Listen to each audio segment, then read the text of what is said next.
Est-ce qu'il vous arrive de vous remettre en cause et vous dites peut-être j'aurais pu faire autrement? Quel bilan vous faites? Pourquoi vous personnalisez donc la chose? Parce que voilà donc là où vous trompez les Camerounais. Et monsieur, cette tromperie, je ne l'accepterai pas. Parce que si c'est ça, je vous combattrai dans le fait de vouloir déformer la vérité auprès des Camerounais. Vous dites, est-ce que vous changez de méthode? Vous me posez la question à moi ou vous posez au MRC? Je pose la question au président de MRC que vous êtes. Non, vous posez, dans ce cas, posez la question au MRC. Le MRC s'est trompé. Ne pas vous parler de mon magistère, Donc, ce n'est pas tout le MRC qui est à la tête du MRC. Bon, arrêtons un peu ce jeu. Si je me suis trompé, je me suis trompé avec mon parti. Et si mon parti s'est trompé, il réglera ses problèmes. Nous voulons aller aux élections, vous êtes les premiers à tirer sur nous. J'ai entendu des gens ici, avant qu'on ne reporte les élections, qui nous critiquaient en disant qu'on devait défendre la victoire, le faire une victoire. Donc, non, ce n'est plus le boycott, ça. Non, ce n'est plus le boycott. Quand c'est ça, c'est plus le boycott. Maintenant, on me demande si vous vous êtes trompé, machin. Vous voulez que je batte ma boule pour aller chercher un prêtre, moi, parce que moi, je vais toujours devant le confessionnal pour me confesser. Hein. Non, mais arrêtons. Vous voulez que je vous dise quoi? Que je me suis trompé? Alors, le MRC s'est trompé en 2020. Il en a payé les conséquences. Mais ça vous arrangerait trop que ce soit le Kanto qui porte le chapeau. C'est un parti qui a pris une décision. Ça a donné à quoi ça a donné lieu. Nous assumons et nous avançons. Si vous n'avez pas autre chose à nous poser comme question sur la vie politique nationale, pour ramener, nous sommes en 2026, où on a renvoyé 2 fois les élections, vous revenez à 2020. Vous voulez que je traite ça comment? Et le RDPC fait pareil. Vous voulez que je dise que ce n'est pas le discours du RDPC? J'ai vu ici, j'ai lu dans les postes qu'on m'envoie, toute une tartine de noms. On dit que oui, c'est Kanto qui a cédé toutes les institutions au RDPC. Parce qu'en boycottant, vous regardez comment on construit. On dit qu'en boycottant les élections en 2020, il a laissé la voie libre au RDPC qui lui permet d'avoir toutes les institutions et même de modifier la Constitution.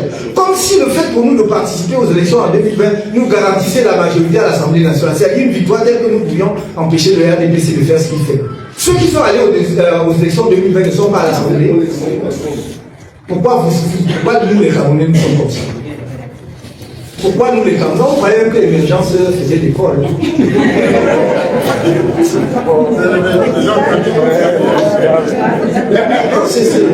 C'est pitoyable quand même. C'est pas possible. Est-ce que j'ai caché qu'on a boycotté? Pourquoi vous imaginez un seul instant? Imaginez un seul instant. Aujourd'hui, tout le monde nous demande votre pétition ou bien vos pétitions, ça sert à quoi? Si nous ne l'avions pas fait, on ne saurait même pas à quoi pourrait servir une pétition. Nous avons boycotté en 2020. Et s'il vous plaît, écoutez-moi. Et si vous êtes fatigué, il y a la presse qui est là, qui peut quand même recueillir ce que je dis. Je vous ai dit en 2020, je vous ai donné les motifs du boycott. Je vous ai dit que le boycott est un message qu'un parti politique décide à un moment de donner à un gouvernement lorsque toutes les autres voies n'ont pas prospéré. Nous avons demandé qu'on respecte les lois, on n'a pas respecté. Nous avons dit pourquoi on ne peut pas faire un dialogue ici et faire une réforme consensuelle du code électoral. Rien. Nous avons dit, nous ne pouvons pas cautionner que par une élection on exclut le nord-ouest et le sud-ouest des élections et qu'on exclut le nord-ouest et le sud-ouest du Cameroun parce qu'ils ne pourront pas élire leurs députés. Les députés du nord-ouest et du sud-ouest, demandez-leur, on les a élus où? Ils ont battu campagne où? Ils étaient dans les villes. Ils y habitent. Ils représentent quel peuple? Vous trouvez ça normal? Si on avait accepté n'importe quoi, et vous me voyez avec une écharpe, je suis sûr que vous ne me manquerez pas de respect de cette façon. Parce que vous aimez bien les gens qui ont les attributs de l'État. Il faut un peu respecter le combat des gens. Respecter le combat des gens. Vous croyez qu'on est là pour jouer? On sacrifie nos vies, on sacrifie nos familles, on sacrifie nos carrières. Oui, vous qui avez été champion du boycott, mais c'est n'importe quoi. Je reviens de dire ceci. Il faut comprendre une chose. Il faut comprendre une chose. Les méthodes qui sont les nôtres sont connues de tous. nous les ajustons en fonction de la réalité politique du terrain. Et quelles sont nos méthodes? C'est le changement dans la paix et pas le sûr. Ça fait 14 ans que nous répétons cela. Mais on nous prête, je ne sais quoi, on lit dans nos cerveaux des complots contre l'État, des insurrections, des hostilités contre la patrie, des révolutions et tout ça. Nous disons, nous avions imprimé ça. Prenez le premier pas, même dans nos pages actuelles, changement dans la paix. Quelqu'un nous a obligés à faire cela. C'est notre conviction, cher monsieur. Donc voilà la méthode, puisque vous parlez de méthode. Maintenant que vous êtes trompé, est-ce que vous allez changer de méthode? Non. Parce que si vous parlez par méthode, parce que nous sommes sur le plan méthodologique, que c'est le MRC qui va dire que bon, maintenant c'est l'action, il n'y a que l'action violente, il n'y a que l'insurrection et tout cela, vous attendrez très longtemps. Très longtemps. Maintenant, je continue à dire aux Camerounais, je l'ai dit dans ma vidéo, qu'ils s'apprêtent à la première élection d'infliger la défaite la plus mémorable, la plus historique à ce parti-là qu'on appelle le RDPC, qui ne s'en relève jamais politiquement. Voilà ce que j'ai dit. Et nous allons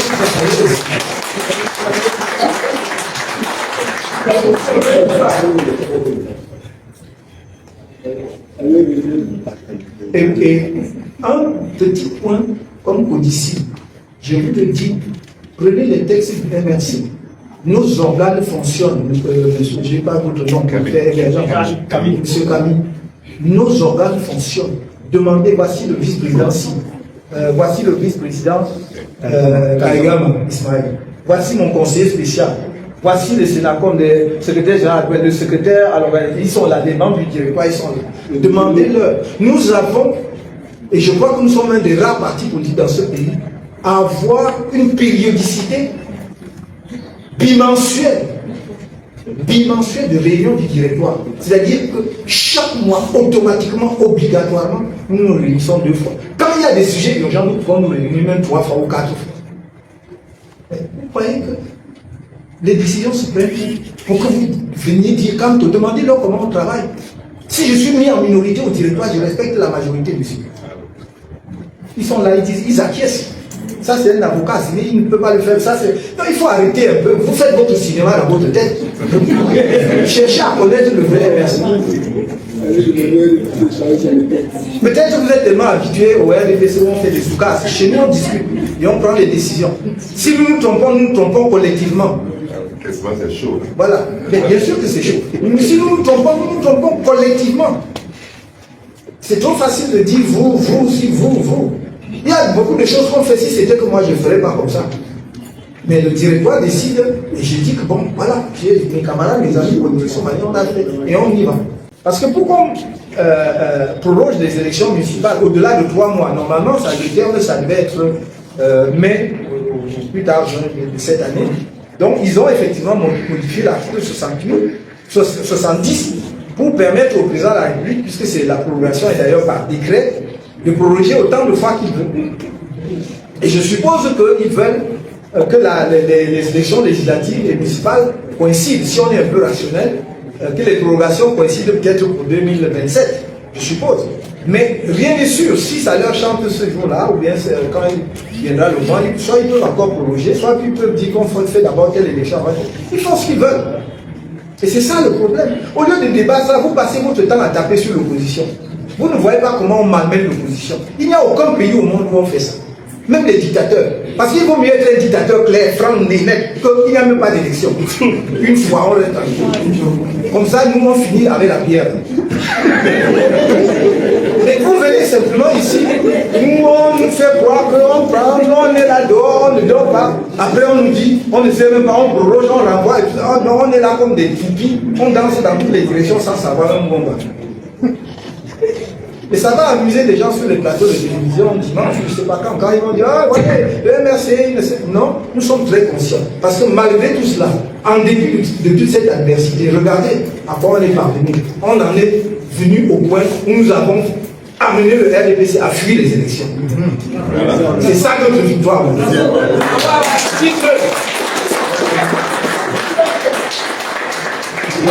Dites-le sur vos plateaux partout. Dites-le. Le travail de l'opposition a mis le RDPC a mené à fuir les élections. Maintenant, je prends RFI. Merci RFI pour ces questions intéressantes, parce que vous êtes resté vraiment sur le sujet pétition. Bon, combien est-ce que nous attendons? Je ne vous dirai pas. Nous vous donnerons les... Parce que pourquoi? Non pas parce que vous pouvez fixer l'objectif. Ça dépend de la durée que vous laissez la pétition en circulation. Je peux dire que je visais 100 000. Si je l'atteins ce soir, pourquoi voulez-vous que j'interrompe? C'est trop tôt. Je ne pourrais pas interrompre dès ce soir. Donc si j'atteins 100 000 ce soir, je vais encore laisser courir. Donc si je vous dis je visais le chiffre de 100 000, ce n'est pas intéressant.